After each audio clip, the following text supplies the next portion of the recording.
အားလုံးပဲမင်္ဂလာပါကျွန်တော်ဒီနေ့ unbox လုပ်မယ့်ဖနက်ကတော့ Off White Nike Air Rubber Dunk Gold Colorway ဖြစ်ပါတယ်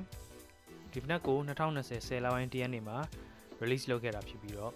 retail ဈေး$180 ဂျပန်ယန်း2300ဖြစ်ပါတယ် region like colorway တွေကိုခွဲပြီးတော့ထုတ်ခဲ့တာဖြစ်ပါတယ်အာရှမှာ University ကို Green Stripe ကို US University Blue ကို EU နဲ့ Africa မှာ release လုပ်သွားပါတယ်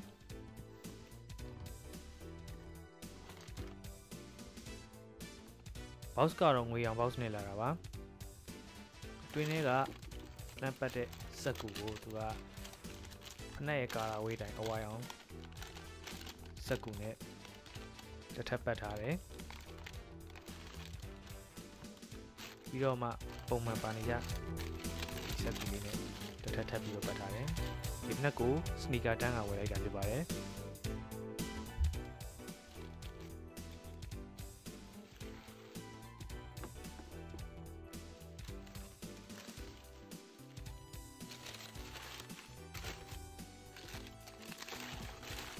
ဒီဖနက်က Pegasus Retro P6000 နဲ့ Nike Dunk Low ဖနက်ပုံစံကိုအခြေခံပြီးတော့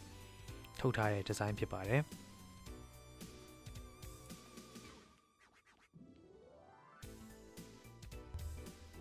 Rubber Dunk ဆိုတဲ့အတိုင်းဒီဖနက်တစ်ခုလုံးရဲ့ material တွေက rubber ကိုပဲဦးစားပေးပြီးတော့ထည့်သွင်းထားပါတယ်။ lace အနေနဲ့အဝါနဲ့အဖြူနဲ့2မျိုးပါပြီးတော့ shoe lace ဆိုတဲ့စာသားလေးကို off white ရဲ့ထုံးစံတိုင်းဒီဒီအနေနဲ့ထည့်ပေးထားပါတယ် University Gold Colorway ကမိတ်ကလေးတွေနဲ့ပို့ပြီးတော့လိုက်မယ်လို့ထင်တယ်နောက်ပြီးတော့ Nike နဲ့ off white နဲ့ collab ထားတဲ့ဖနက်တရံဖြစ်တဲ့အတွက်ဝယ်မယ်ဆိုရင်ဝယ်သင့်တဲ့ထဲမှာပါတယ်လို့ထင်ပါတယ် Okay အားလုံးကိုကျေးဇူးတင်ပါတယ်